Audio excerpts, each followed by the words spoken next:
ASL, or American Sign Language, is the dominant sign language used here in the US. It is not, however, the only version of signed communication. In fact, at several points in our history, it wasn't even the most commonly used version of signed communication, which does suck because the alternatives are...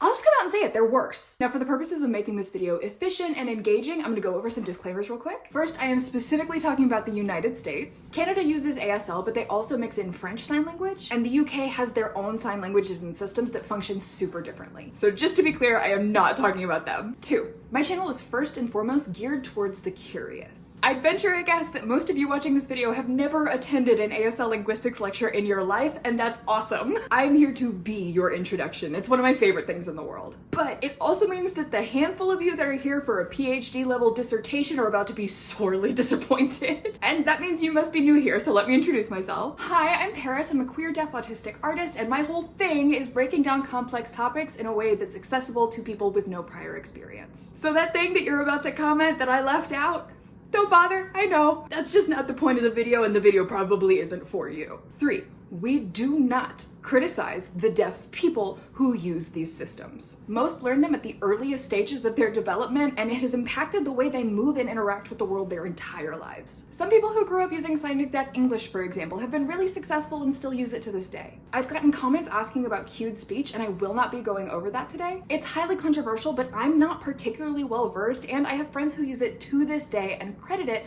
for being able to communicate the way they do. The point of this video is not to dunk on the people who use these. Which brings us to the last disclaimer. You may be confused to find that I get a little bit heated when I talk about these communication systems. I know that can seem like a very silly thing to get so upset about if you don't know the history behind these. I'll do my best to explain as I go, but for the completely uninitiated, here's the gist.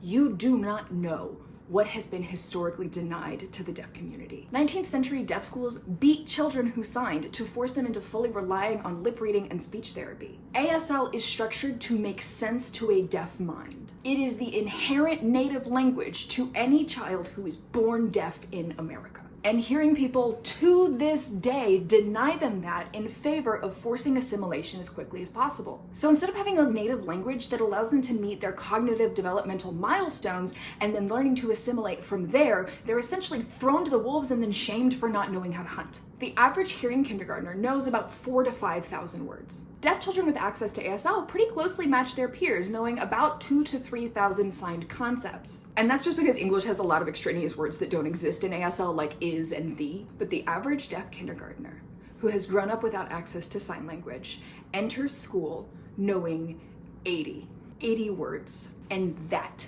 is why I'm angry. These sign systems were created as replacements for ASL to make it easier for hearing teachers to teach deaf kids English. Not to make it easier for deaf people to understand, not to allow deaf people to have the same cognitive and language skills as their hearing counterparts. They're a shortcut to assimilation for hearing people who don't want to learn how to bridge cultural gaps in a way that meaningfully benefits the disabled children they're supposed to be serving. This is not just language. It's people's lives, their cognition, their ability to connect with their fellow human, getting squashed in the name of convenience. That's why I'm mad. Okay, disclaimer's over, let's move on. Before I move on to these signed systems, I'm gonna first establish what makes ASL its own unique language so we can effectively differentiate between a language and a system. So ASL has its own unique phonology, morphology, and grammar structure. And I'm gonna run through the basics of each of those components. For starters, the grammar structure, I always give the shortcut when, where, what, who, do. When is something happening? Where is it happening? What is it happening with or to? Who's doing it and what are they doing? When, where, what, who, do. Effectively, what you're doing is setting up background, big picture information, when and where is it happening, and gradually moving closer to the foreground. That doesn't apply to every single sentence, but it is a pretty good starting point. I have another video that goes over that a little more in depth. I think it's called ASL Grammar the Easy Way. I'll see if I can link the little icon thing. But moving on to phonology. As you may have guessed, PHON usually has to do with sound. So phonology for spoken languages looks very different than it it does for ASL, because it's not the mouth shapes and movements that you're making. It's nothing to do with vowels or percussive consonants. There's 5 components to ASL phonology. There's location, hand shape, palm orientation, movement, and non-manual markers. So the location refers to where it is on or in front of your body. So on the forehead or in neutral space in front of you. Hand shape is pretty self-explanatory. It's the shape your hands are in when you're doing the sign. Palm orientation is just which way your palm is facing. Movement, again, self-explanatory. And then non-manual markers refers to the facial grammar that is part of ASL. If you've seen my videos before, you may have seen me talk about how your eyebrows function like your question marks. Up for yes or no questions, down for who, what, when, where, why. But there's also mouth shapes that you make, like pa for finally. And I'll probably do like a full facial grammar rundown at some point. But essentially, that 5th one is just what your face is doing. Okay, so morphology. A morpheme is the smallest possible component within a word or phrase that conveys its own meaning. So to give an example that has the exact same morpheme breakdown in ASL as it does in English, the sign for teacher, because you have the verb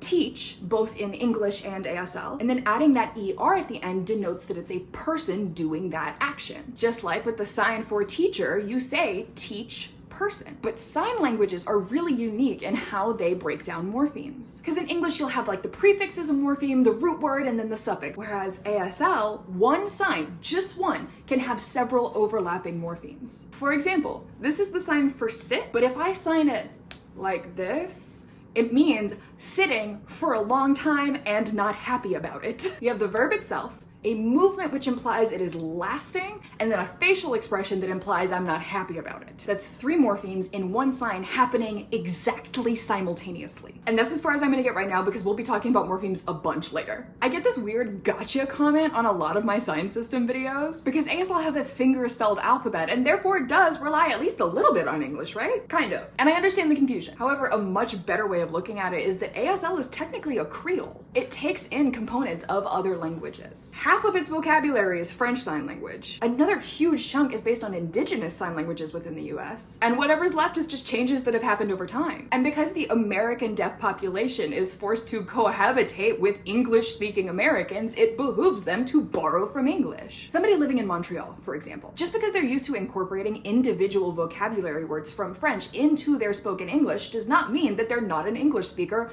or that they are a French speaker. Language is very fluid in that way. So it's way better to think of fingerspelling as a translation tool. Okay, last thing about ASL before we move on to the systems. I'm including this simply because I want to nerd out about it, and also I kind of want to test the waters, see if maybe y'all want a full video. But there is a way to write in ASL. It's called Stokey notation, which, by the way, I mispronounced for the entire first year that I was studying linguistics. My linguistics teacher was deaf, and all of our lectures and presentations were all in ASL. So yeah, it's spelled Stokoe, but trust me, it's pronounced Stokey. Hello, welcome to Nerd Town. So this is Stokey notation. The symbol that gets placed in this spot is representative of where in space the sign originates. These are some examples of symbols you might see. This one is the negative space that's in front of you. This one is your forehead. This one is your chin. This second space represents your hand shape. And usually the symbols you'll see for that are pretty straightforward because it's either a letter or a number. So these would just directly correlate to F, 3, and B. Next is gonna be your palm orientation. So these symbols, for example, would mean towards you, away from you, or up. And then last up here is gonna be your movement. And the examples I have written here are a turn towards, a turn away, or a contact. So this right here is actually the sign for father. So it's produced on the forehead using a 5 hand shape that's facing your non-dominant side, and then it makes contact. And some of you may have noticed there's one phonological component that is missing from this kind of notation. Stokey notation does not account for facial grammar in any way. And that's really the main criticism of it. Stokey didn't feel that that part of the sign was as important.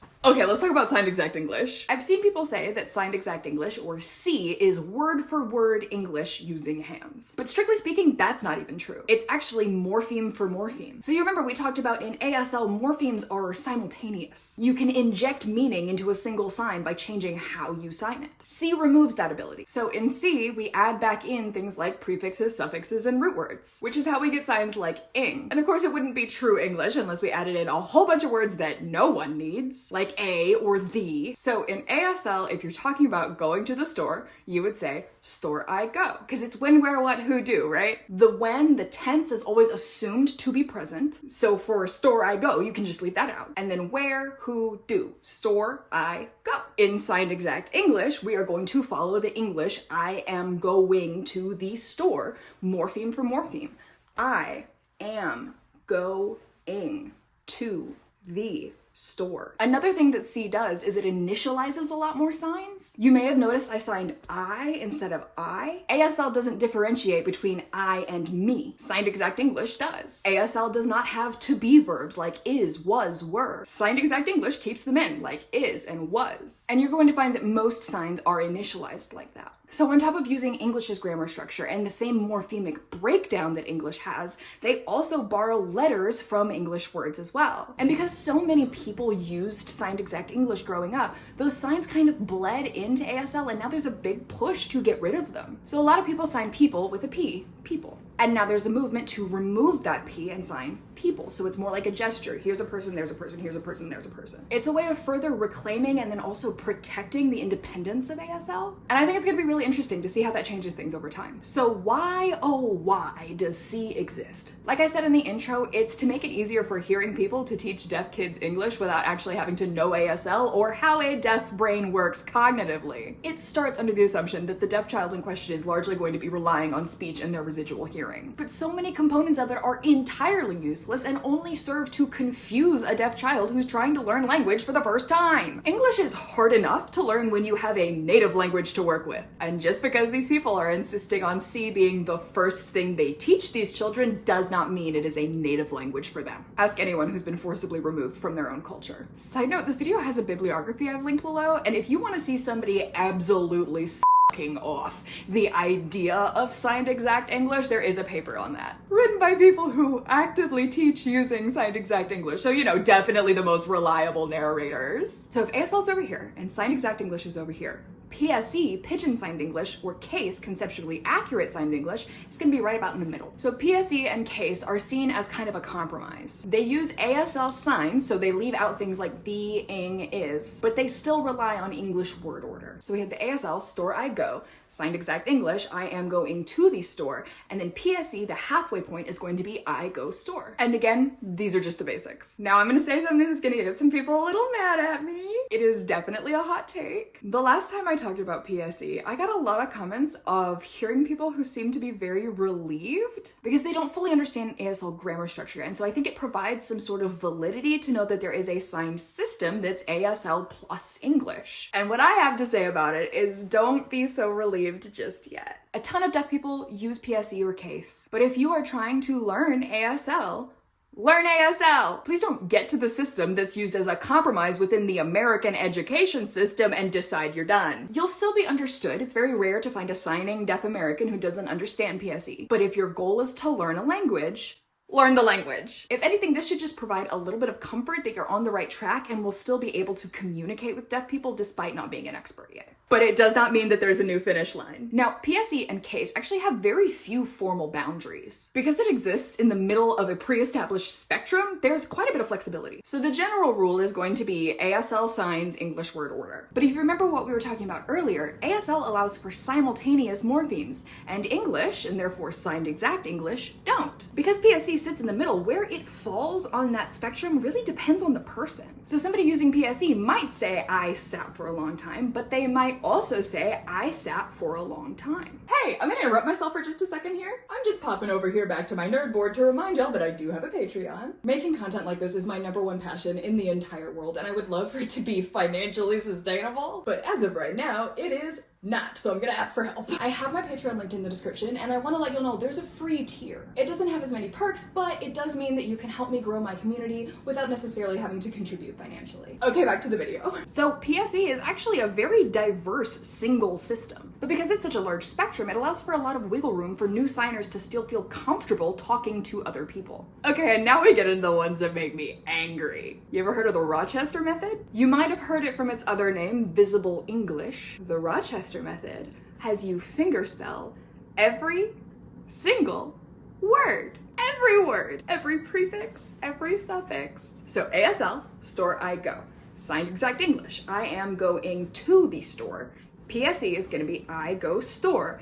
Rochester Method, I am going to the store. I hate it so much. It was developed in 1886 by administrators of the Rochester School for the Deaf, and functionally it was an experiment to see if this method would make it easier to teach deaf kids English and integrate them into society. The official guidelines include the complete prohibition of all signs both in the school and at home, because God forbid these deaf kids default to the thing that's easier for them. And it was implemented and used for 70 years because admin kept lying and saying it was successful. Deaf people who attended that school and were forced to utilize that method grew up and later reported that they felt like they were guinea pigs who were just being experimented on to see what would stick. And even that didn't work because admin refused to course correct when their first try didn't work. So they just stunted the language acquisition of thousands of children for 70 years. It absolutely makes my blood boil, and we haven't even gotten to the worst one yet. MSS, or Morphemic Sign System, has my vote for worst form of communication ever invented. It is used almost exclusively in Amarillo, Texas, thereby cutting off the deaf population there from the rest of the country. Despite being called Morphemic Sign System, it does not rely on the morphemes of actual signs at all. Instead, it breaks down written English words into the smallest pieces they can find without any regard for actual meaning. So for example, the word together and the sign together, that's one morpheme. But because MSS could not possibly give less of a fuck about the actual meanings of words, if you break down the word together, you get to get her. Butterfly in English is one morpheme. It's a specific type of bug. Butterfly in ASL is also one morpheme. But in MSS, it's butterfly. Now I want you to imagine this is your first time learning a language. And the vocabulary you're given has absolutely fuck all to do with the actual meanings of words. And instead, fully depends on just the spelling. And also your town is the only one who uses it. Like Signed Exact English, it also follows English word order. I try to keep things on here relatively lighthearted by smiling my way through my rage. This one gets me. Language is so vital to our development as human beings. But this is so obviously a terrible idea that so obviously screws over an entire population. It just makes it really clear exactly how much care and consideration is given to deaf children within the city limits of Amarillo, Texas. Okay, so that's the last of the systems. However, there's one more thing I wanted to go over. Indigenous sign languages within the US. Like I said before, ASL borrows a lot of signs from different indigenous sign languages. Despite being endangered and pushed entirely too far out of the public eye, these are linguistically valid and independent languages. ASL borrowed some vocabulary, similar to how English has borrowed phrases like déjà vu from French, for example. But also, they borrowed signs from each other, and it's one of the most beautiful linguistic phenomena that I think has ever happened ever. Because if you're looking at a map of what has become the United States, different indigenous groups have historically occupied different places, and the ones that were closest to each other tended to borrow vocabulary. And so you'll see that a group over here has a lot of overlap with a group right here, and this one has a lot of overlap with a group right here, but this one doesn't have any overlap with the one over here. It allowed people to travel between nearby communities and still be able to basically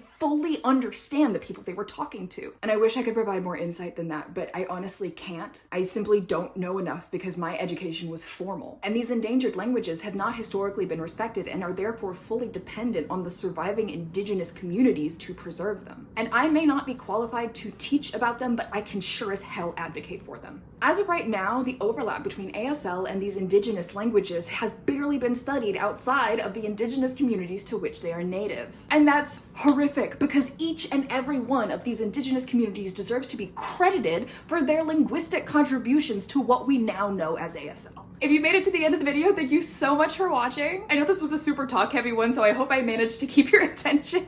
As a reminder, I do have a Patreon if you want to support what I'm doing. I post shorts every single day, and I post long forms every 1 to 2 weeks. Thank you again for watching. My socials and the Patreon are linked in the description. Love y'all so much. Bye.